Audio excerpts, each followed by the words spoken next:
하나님의 절대 주권에 대해서 말씀을 나눕니다. 이 세상의 절대를 찾기는 사실 어렵습니다. 모든 것이 바뀌고 세상에서 가장 확실한 것이 법인데 그 법도 적용하는 것이 워낙 차이가 있고 오늘날 모든 세상의 일들이 사람들에게 알려지는 시대에 법을 그대로 절대적인 것으로 믿는 사람은 그렇게 많지 않을 것입니다. 그러므로 세상에서 기준으로 세운 그 모든 것도 확실하지 않는데 무엇을 의지하고 살 것인가? 세상 모든 사람들이 흔들리고 방황하는 것입니다. 세상의 모든 계절과 정치, 경제, 사회 끊임없이 변하고 더군다나 20세기부터 현대인은 불확실성의 그 시대 속에 살아가면서 갈등과 고민 속에 살아가는 것입니다. 그런데 크리스찬들에 있어서 흔들리지 아니하고 굳건히 살아갈 수 있는 삶의 근거가 하나님이십니다. 하나님은 모든 변화를 초월하는 불변의 존재고 모든 상대를 초월하는 절대의 존재이기 때문에 그 하나님의 절대적인 그 믿음이 흔들리면 그야말로 이 세상 사는 것이 힘들어지고 믿음이 흔들릴 수밖에 없습니다. 오늘 하나님의 절대 주권에 대해서 우리가 살펴볼 때 그 하나님의 절대 주권에 의해서 가장 우리에게 절실하게 다가오는 것은 구원의 문제입니다. 하나님의 절대 주권으로 구원받을 사람이 있고 구원받지 못할 사람이 있다는 것입니다. 사람으로서는 이제 가장 똑같은 사람이 쌍둥이인데 그 쌍둥이 가운데도 에서는 하나님께서 택하시지 않고 야곱을 하나님께서 택하시고 상속자로 삼으시고 구원의 역사를 베풀어 주셨습니다. 그러면 그와 같이 하나님께서 쌍둥이인데도 불구하고 하나는 택하고 하나는 버렸으니 하나님이 공평하신가? 과연 하나님이 모든 일을 공정하게 수행하고 계신가? 그거에 대해서 의심을 할 수 있습니다. 그러나 하나님의 선택은 그 쌍둥이가 모태에서 있을 때부터 이미 큰 자가 작은 자를 섬기리라 함으로써 야곱을 선택하셨어요. 하나님의 선택의 절대 주권입니다. 그리고 이 절대 주권 하에서 태어난 야곱과 에서는 이 세상을 헝클어진 인생을 서로 살고 또 어떤 면으로는 자기에게 주어진 모든 삶에 최선을 다하고 살아갔을지라도 에서는 망령된 자로 드러났고 야곱은 형의 발꿈치를 붙잡고 태어나면서 악착같이 살아가고 어떤 면으로는 사기꾼 비슷하게 아버지도 속이고 형도 속이고 했지만 야곱은 죽을 때 지팡이를 의지하여 하나님을 경배하고 그 아들 요셉이 위대한 비전의 사람입니다. 꿈꾸는 자입니다. 그런데 그 요셉의 비전을 능가하면서 자기의 손자인 에브라임과 므낫세를 예언하면서 이미 몸에 기력이 서하고 침상에서 지팡이를 의지하고 있으면서도 작은 아들 에브라임이 오히려 크게 될 것이다 하면서 손을 엇갈려서 에브라임과 므낫세를 축복하는 그런 영적인 탁월한 능력을 보여주고 있습니다. 결국 야곱은 하나님의 사람이 되고 에서는 팥죽 한 그릇으로 영적인 일이 그게 무슨 의미가 있느냐? 이 세상에서 먹고 마시고 즐겁게 살아가면 되지. 그래서 에서는 망령된 자라고 했어요.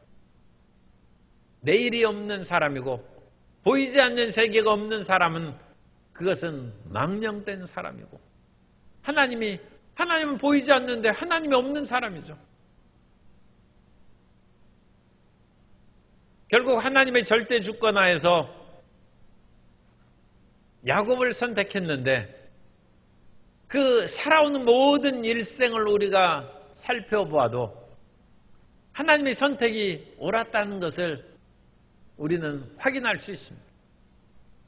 그런데 다만 하나님께서 선택하셨기 때문에 일부러 에서를 나쁘게 만들었는가? 그럴 수는 없습니다. 하나님은 지극히 선하시기 때문에 악인이라 할지라도 자기 죄로 인하여 죽는 것을 기뻐하시지 아니하고, 악인이 회개하고 돌이키면 살리시고 구원하시는 하나님이신데, 하나님께서 아직 선과 악을 행하기 이전에 모태에서 선택했다 하셔. 야곱을 선택하고 에서를 버렸다 해서 일부러 에서를 나쁜 길로 몰아넣으시고, 야곱은 도저히 안 되는 사람을 잘 되도록 자꾸 이끌어 주셔서 올바르게 만들어서 불공평하게 하신 그런 일은 있을 수 없다는 거예요.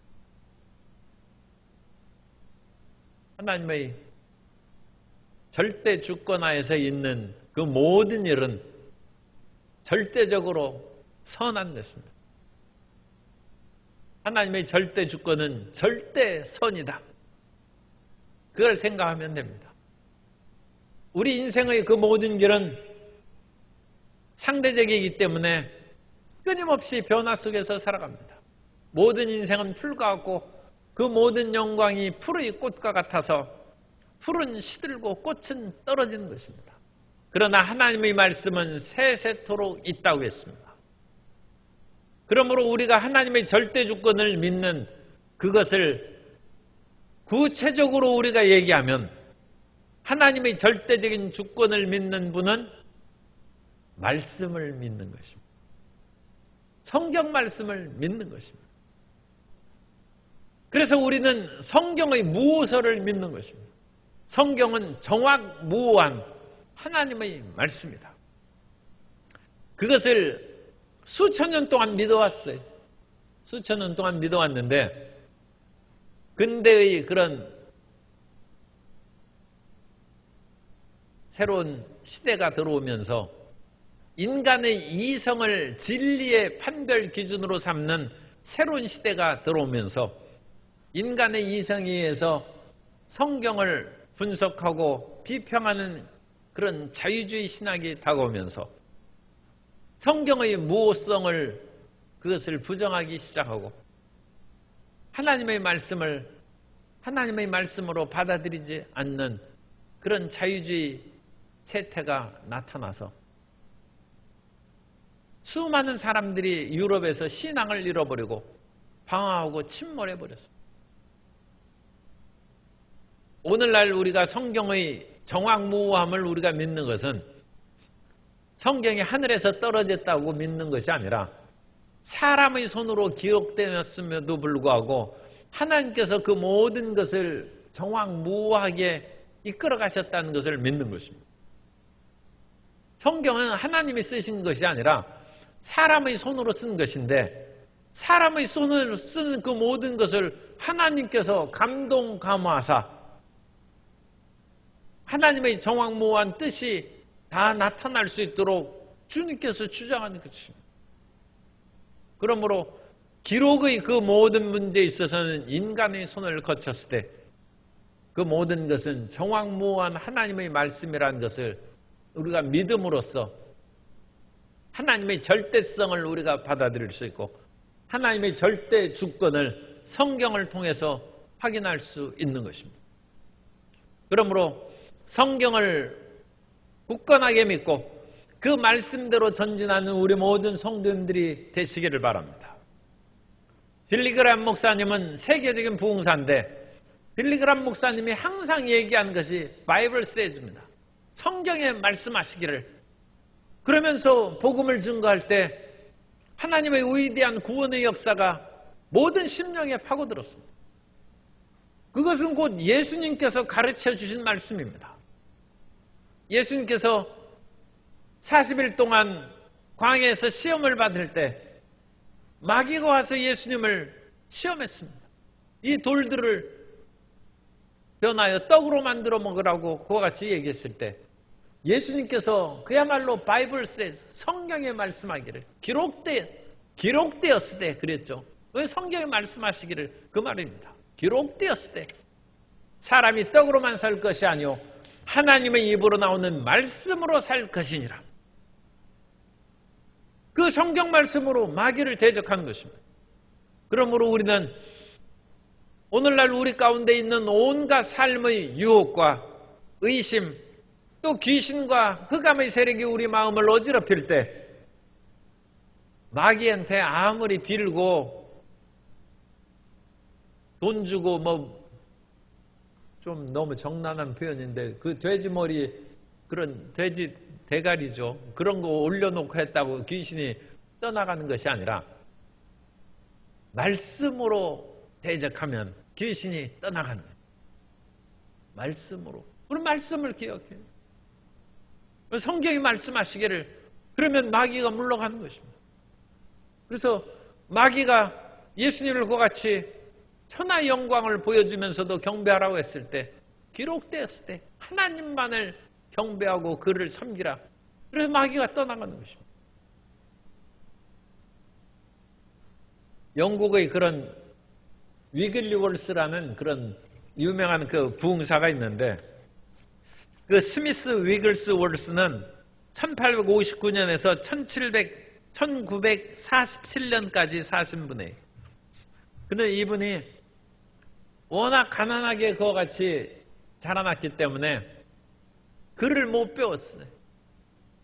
그래서 파이프 배관공으로 그 일을 하면서 그러니까 20세기에서 그 영국 같은 나라에서도 글 모르는 사람이 상당수 있어요.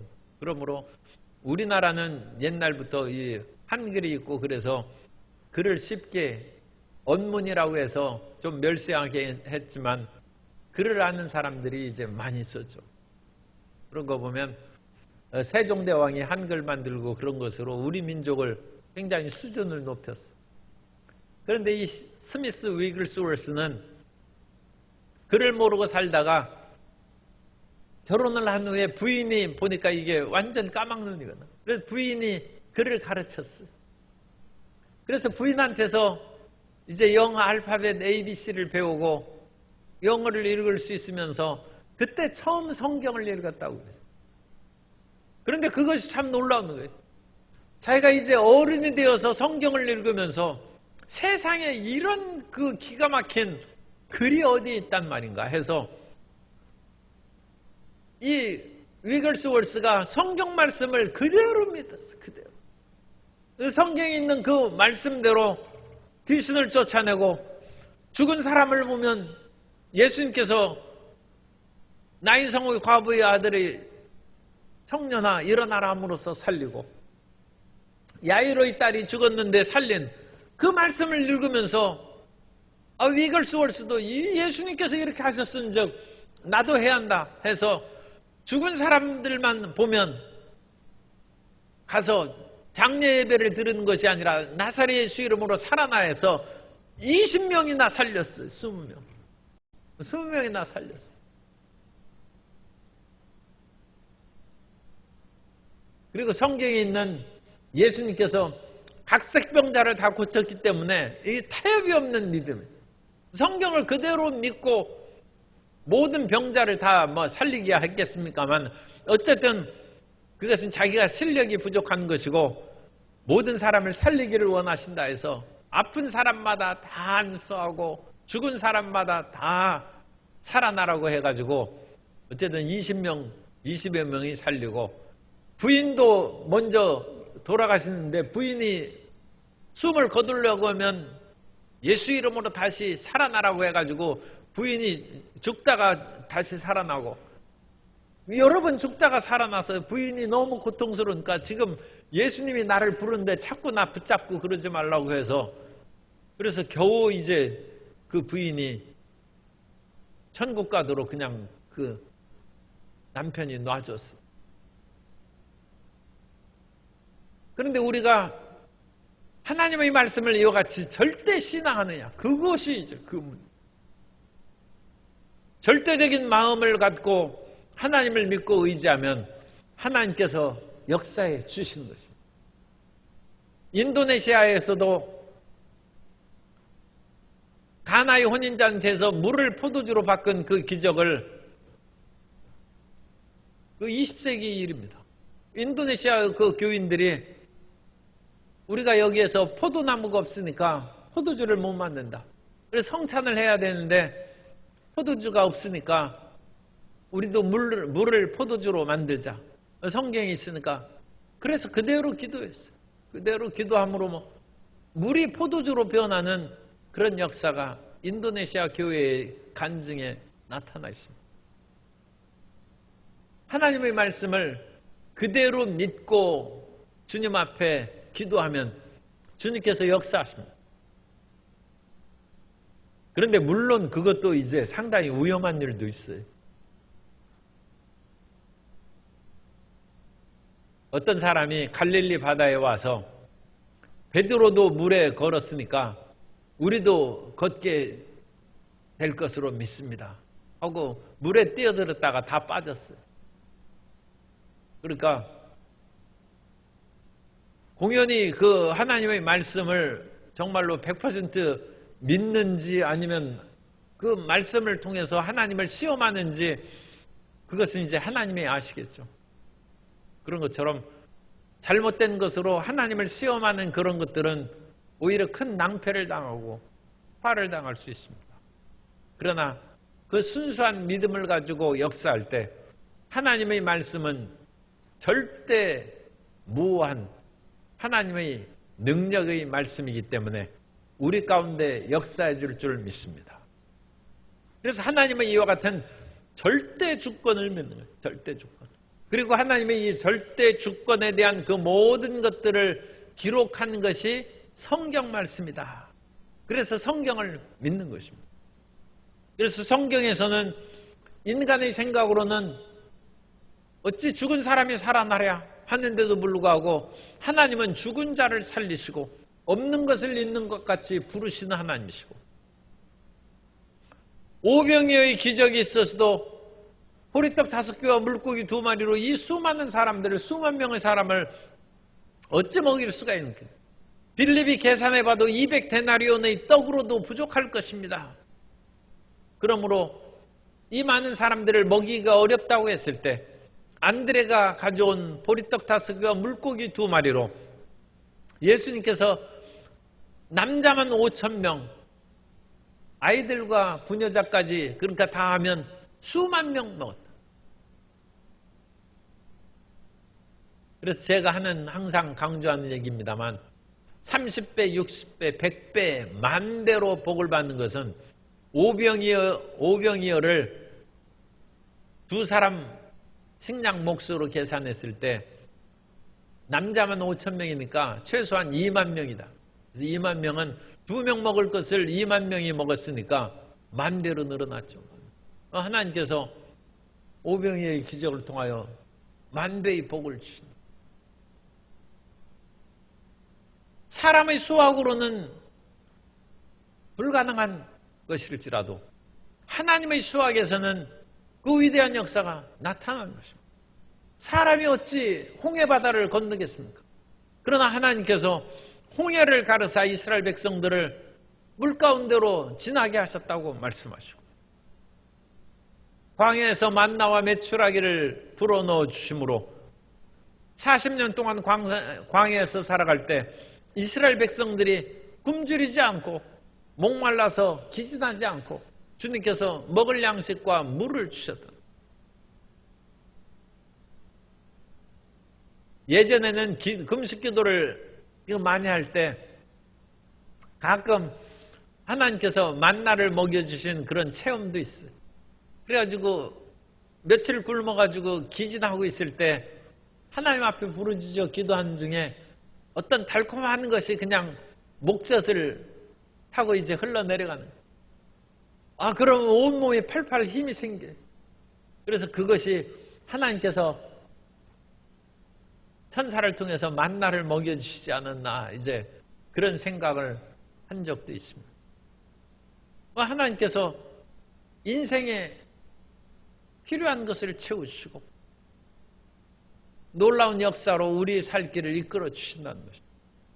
그러므로 우리는 이 모든 성경 말씀을 통하여 하나님의 절대 주권을 믿고 하나님이 역사하신 것을 믿음으로 감사함으로 따라가는 성도 여러분 되시기를 바랍니다.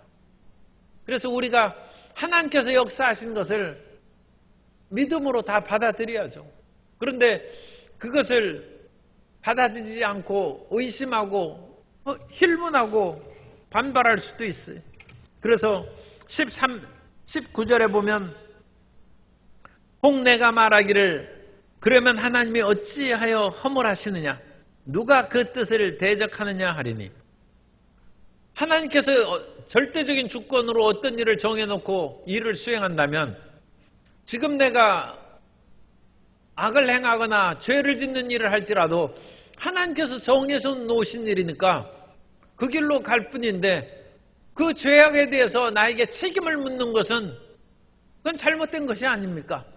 하나님이 그런 식으로 만들어 놨기 때문에 내가 죄를 짓고 악한이 되었는데, 그건 하나님의 뜻대로 된 것이니까 지옥에 보내거나 죄를 묻지 말아야 될 것이 아닙니까?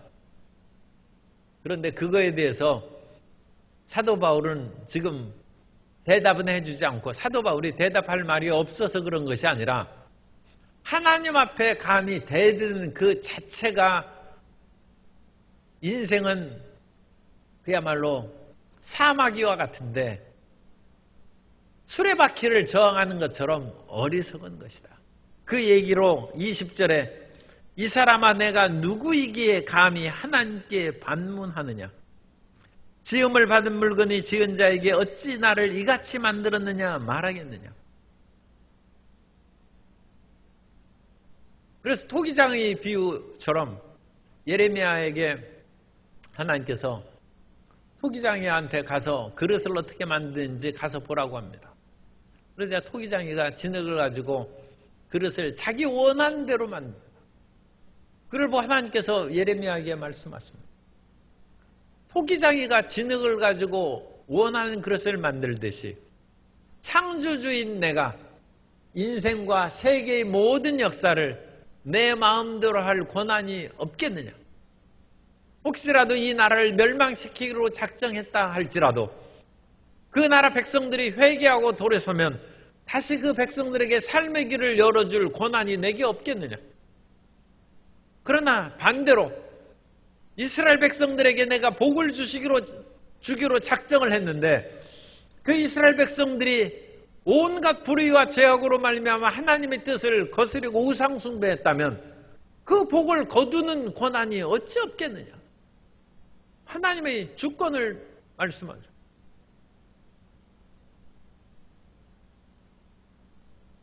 그러면 그거에 대해서 하나님께서 어찌 이런 일은 이렇게 하고 저 사람에게는 저런 일을 하도록 하나님께서 모든 것을 결정하셨는데 그 책임을 사람에게 묻습니까? 그렇게 반문하면 그 반문하는 문제에 대해서 특별히 해설서를 쓴 것이 욥기입니다. 사도 바울은 로마서를 쓰기 전에 율법을 공부한 사람이요, 이미 욥기를 읽고 잘 아는 사람이죠. 가말린 문화에서 성경을 공부하고 그랬으니까. 그러면 욥이 거기에서 끊임없이 얘기하지 않습니까? 욥은 순전하고 정직하여 모든 악에서 떠난 사람인데, 욥처럼 재앙을 받은 사람이 이 인류 역사에 쉽지 않아요. 10명의 자식들이 한날 한시에 죽었어요. 자기의 모든 재산을 순식간에 다 잃어버렸어요. 그리고 자기는 질병에 걸려서 그야말로 상피병의 일종의 나병이죠. 그 병에 걸려가지고 질그릇 조각으로 자기의 가려움을 긁고 있는 처참한 상황이 되었는데, 욥이 아무리 생각해도 내가 이와 같은 질병과 고난을 겪을 죄를 지은 것이 없어. 인생에 어찌 죄 없는 사람이 있겠습니까마는, 아니 그런 식으로 얘기하면 욥이 당하는 고통보다 10배, 100배는 주변 사람들이 더 당했어야 되는데 주변 사람들은 그런 일이 없지 않습니까? 그런데 하나님을 경외한다고 생각한 욥에게 그런 일이 있고, 자기 스스로도 깨끗한 욥에게 그런 험악한 일이 생긴다는 것을 도저히 납득할 수가 없어요.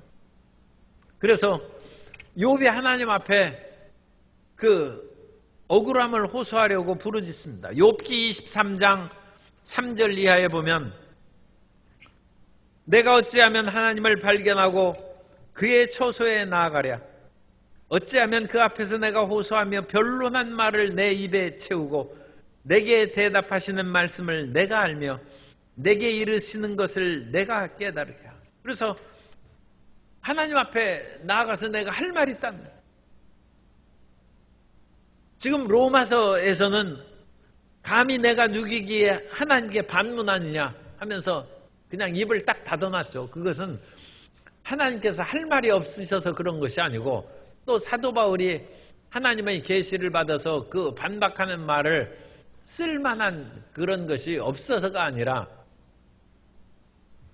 일단 하나님을 경외함으로 감히 함부로 말하지 못하도록 일단 여기를 마무리 짓고, 또 이런 문제가 있으면 성경의 다른 부분, 특히 욥기를 보면 이해할 수 있으니까 그런 부분으로 넘긴 것입니다.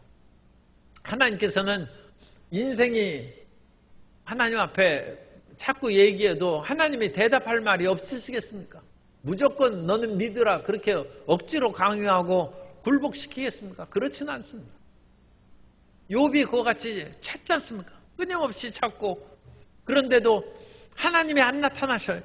그러니까 욥기 23장 8절 이하에 보면, 그런데 내가 앞으로 가도 그가 아니 계시고 뒤로 가도 보이지 아니하며 그가 왼쪽에서 일하시나 내가 만날 수 없고 그가 오른쪽으로 돌이키시나 배울 수 없구나.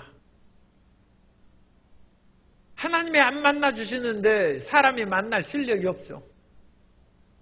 사람이 하나님이 어디 계신지 처소를 찾아갈 수 있겠습니까? 인간의 눈으로 하나님을 볼 수도 없는데, 자기에게 다가온 여러 가지 재앙으로 인하여, 아니 정의롭고 올바른 하나님이 어찌 나를 이와 같이 고통 가운데 몰아넣으셨습니까? 그러면 바로 이웃 사람하고 비교해 봐도, 객관적으로 봐도 이웃 사람보다 내가 더 의롭고 올바른데 그 사람은 멀쩡하고 자식도 멀쩡하게 잘 살지 않습니까? 그럼 하나님 어찌 공평하다 하시겠습니까? 하나님이 역사하신 그 모든 것이 어찌 올바르다고 하겠습니까? 욥은 그 말을 하고 싶어가지고 하나님을 찾고 끊임없이 하는데 하나님을 만날 수가 없어요. 그런데 그것은 욥이 절대자인 하나님 앞에 겸비함을 깨닫게 하는 기간을 주시는 것. 하나님은 지구의 하나님이실 뿐만 아니라 태양계의 하나님이시고, 태양계를 넘어서 은하계의 하나님이시고, 온 우주의 하나님이신데, 우리는 지구 안에서도 높은 무등산에서 내려다봐도 사람이 잘 보이지도 않아요. 하물며 지구의 높은 꼭대기에서 인간을 보면 인간이 보이겠습니까? 그런데 그런 존재가 우주의 하나님 앞에 이것저것 나서서 함부로 말하고 그런 것이 과연 타당한가? 인간이 하나님 앞에 물론 기도할 수 있습니다만, 하나님 앞에 반문하고 하나님 앞에 대적할 때 자기 분수를 좀 알 필요가 있죠. 티끌과 개미 같은 그런 존재가 사람 앞에 대적하고 그렇다면 그것을 가소롭게 생각하고, 아까도 그랬습니다만 사마귀가 자기가 힘이 있다고 해서 수레바퀴를 거슬려서 하면 수레바퀴에 깔려 죽죠, 사마귀가. 그 어떤 사람들은 가끔 안 믿는 사람들이 하늘도 무심하시지 하면서 하나님 앞에 함부로 하는데, 인간이 감히 그와 같이 그런 말을 입 밖에 낼 자격도 없고 그런 것이 합당치 않다는 것입니다. 그런데 욥의 세 친구들하고 끊임없이 대화를 한 후에 하나님께서 욥에게 나타나셨어요. 그러면서 욥에게 내가 그와 같이 나를 만나면 할 말이 많이 있다고 하는데 한번 얘기해 보라고 그럽니다. 욥기 40장 7절 이하에 보면, 너는 대장부처럼 허리를 묶고 내가 내게 묻겠으니 내게 대답할지니라. 내가 내 공의를 부인하려느냐, 내 의를 세우려고 나를 악하다 하겠네.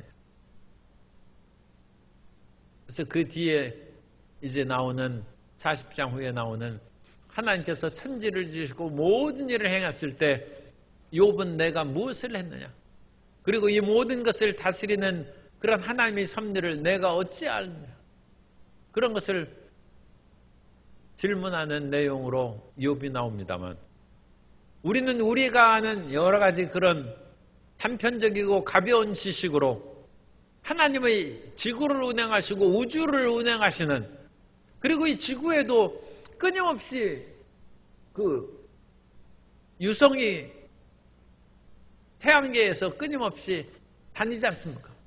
그런 것들이 지구에 부딪히면 지구가 끝난다고 하는데, 참 기가 막히게 그런 운행이 피해 다니고 그래서 지구가 지금 깨지거나 멸망당하지 않지 않습니까?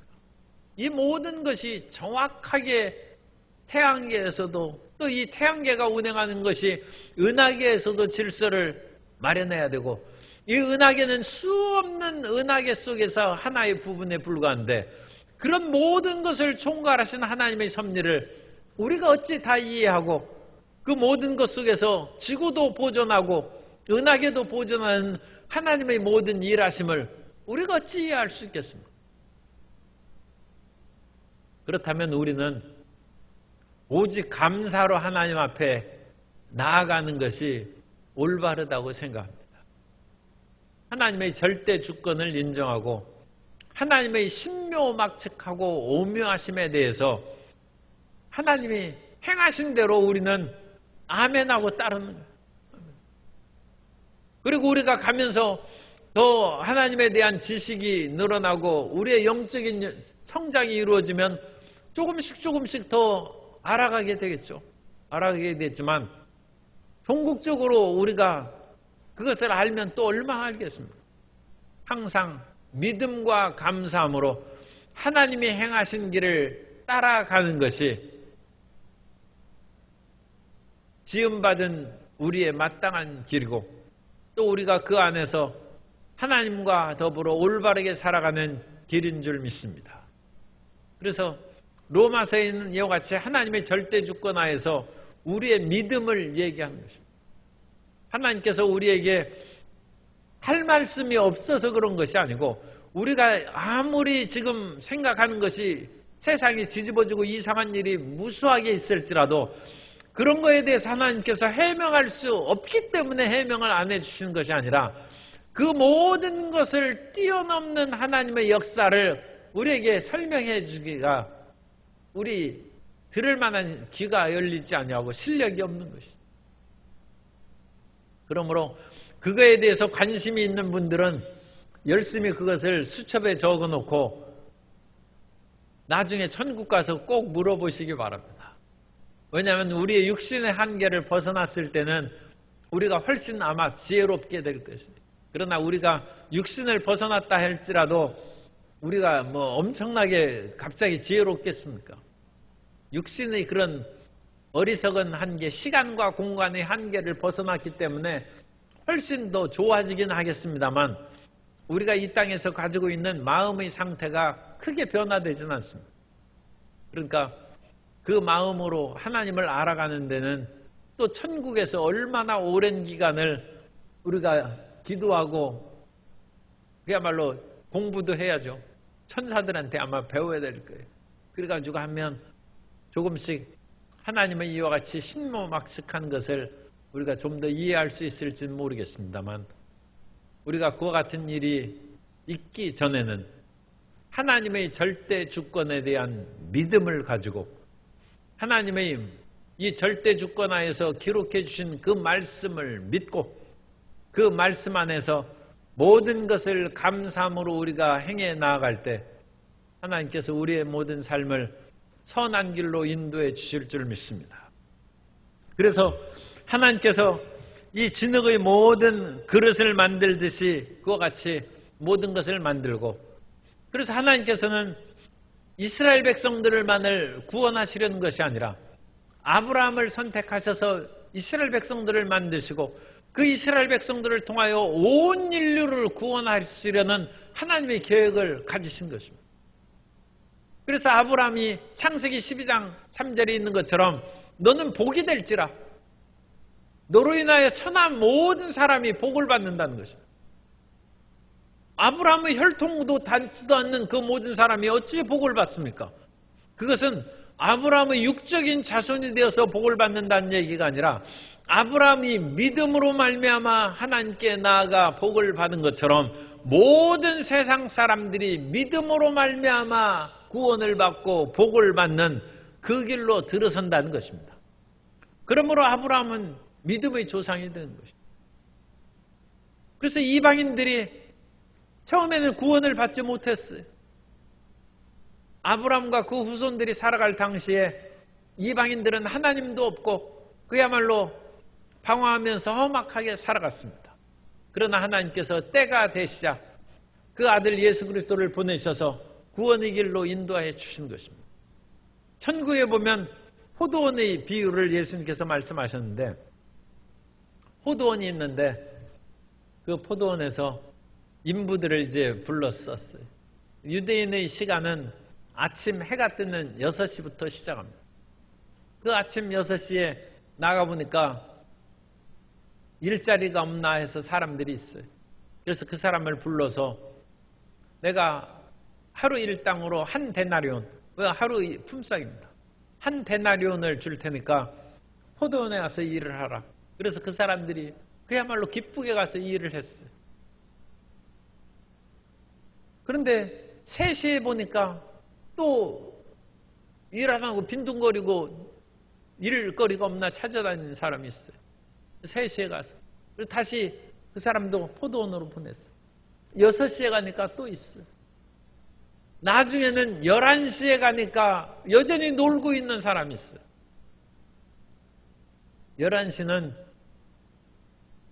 6시부터 이제 0시 시작하니까 11시는 17시입니다. 17시. 17시니까 오후 5시죠. 그래서 아침 6시부터 오후 6시까지 12시간 일하는 것입니다. 12시간 일하는데 처음부터 일하는 사람은 오전 6시부터 한 데나리온 받고 오후 6시까지 일하기로 그렇게 되어 있고 11시에 부른 사람은 지금 오전 6시가 0시니까 오후 5시에 부름을 받은 거예요. 오후 5시부터 1시간만 딱 일하고 일이 끝났어요.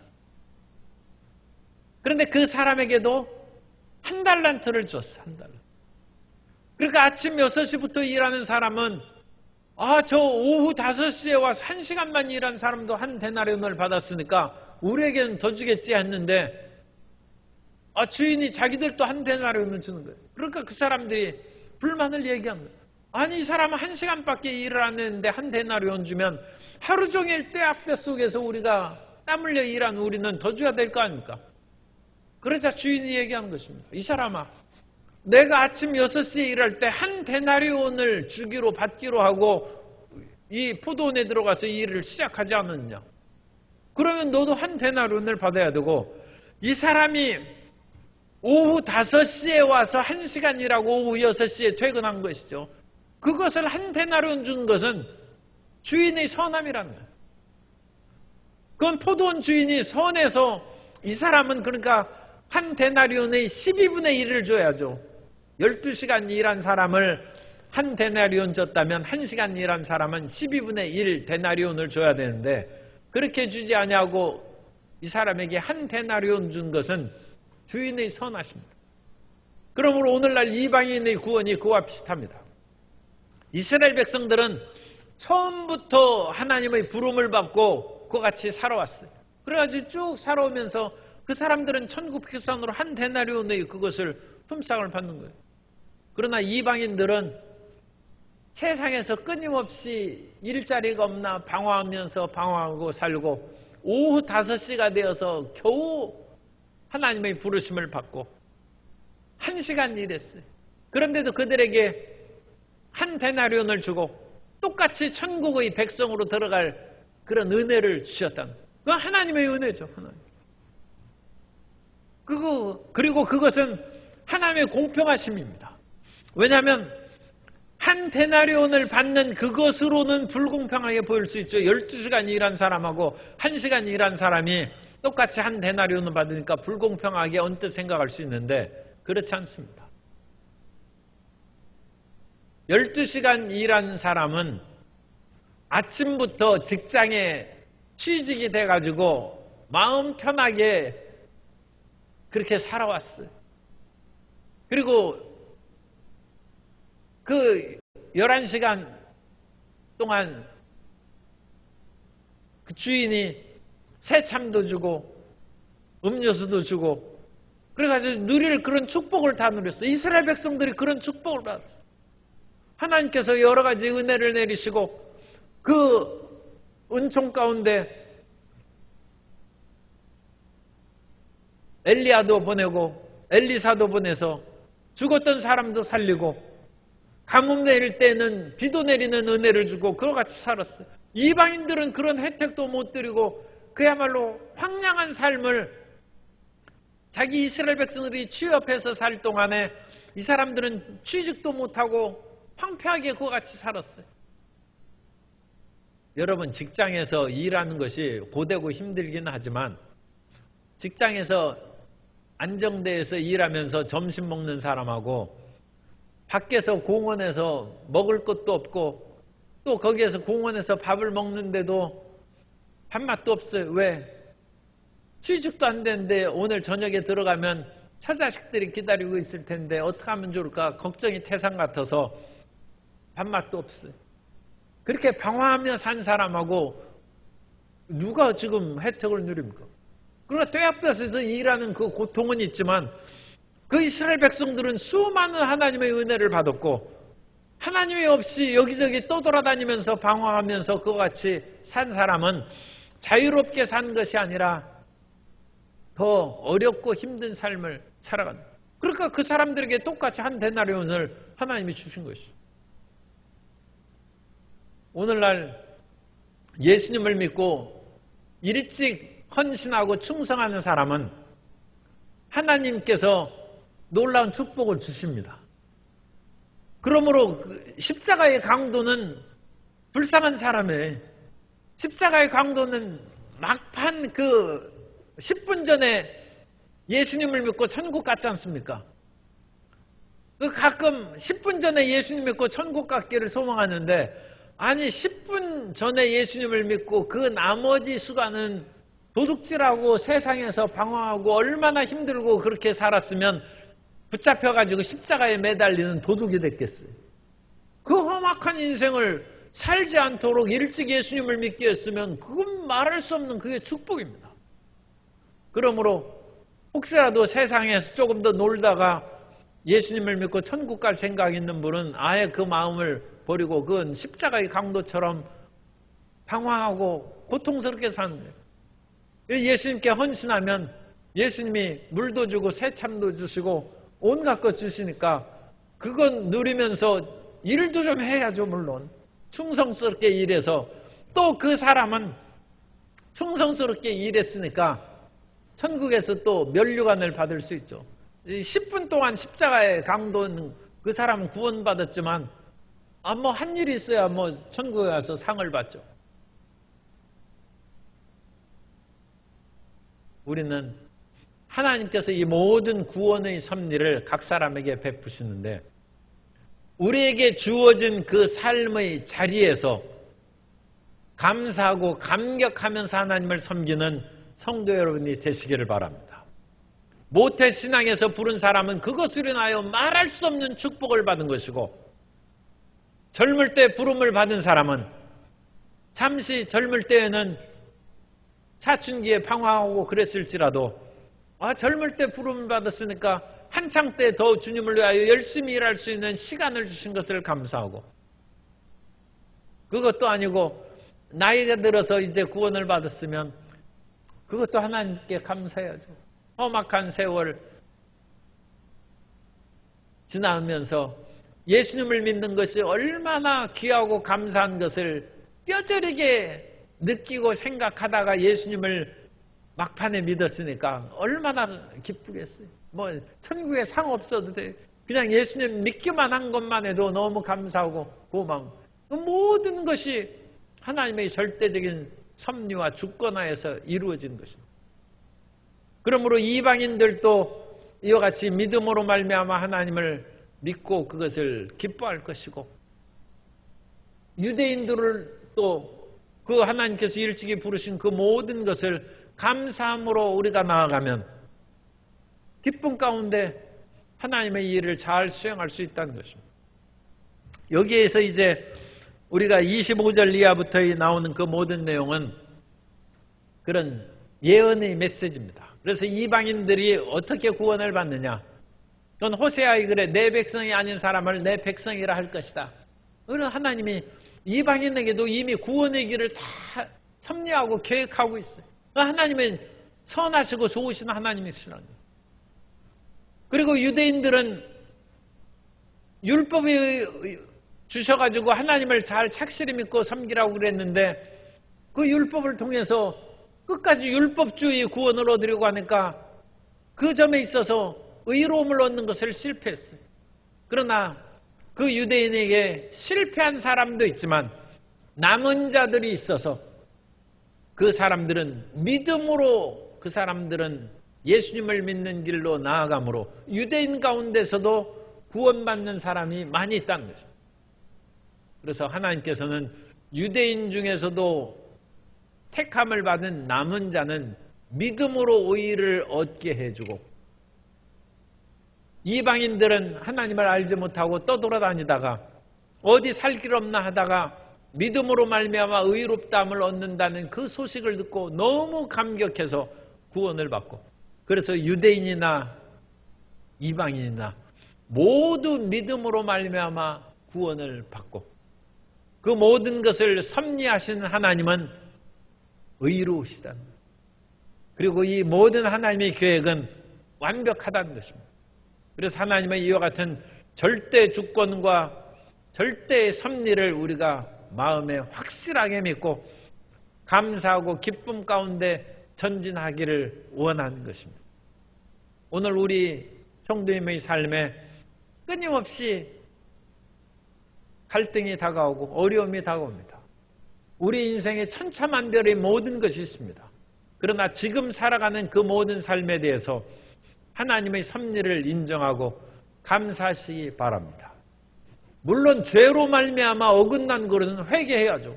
뭐 그건 당연한 것입니다. 그런데 특별히 회개할 것이 별로 없는데 힘들고 어려운 것은 믿음으로 버티는 거예요. 믿음의 인내가 필요합니다. 그래서 하나님, 내가 하나님 앞에 별로 크게 잘못한 것도 없는데 이와 같이 몸도 연약하고 삶의 모든 것이 고달픈데 그러나 하나님의 섭리를 믿습니다. 하나님의 선하심을 믿습니다. 하나님의 절대 능력을 믿습니다. 그렇게 나아가면 주님께서 반드시 그 모든 것을 합력하여 선을 이루실 뿐만 아니라 그 어렵고 고통스러운 그 기간을 통해서 하나님의 구원과 은혜 베푸신 것을 더 감격하는 갑절의 축복의 역사가 더 놀라운 감격의 역사가 우리 삶 가운데 다가오게 될 줄로 믿습니다. 하나님은 절대자이십니다. 하나님은 실수가 없습니다. 하나님은 그 모든 것을 완벽하게 이루어 가심으로 상대적으로 사람에 의해서 하나님을 평가하지도 말고 나 자신의 그와 같은 생각으로 하나님 앞에 내가 할 말이 있습니다 하는 혹시라도 그런 교만한 마음도 다 던져버리고 절대 신앙, 절대 감사, 절대 찬양의 마음으로 전진하는 우리 모든 성도님 되시기를 예수님 이름으로 축원합니다.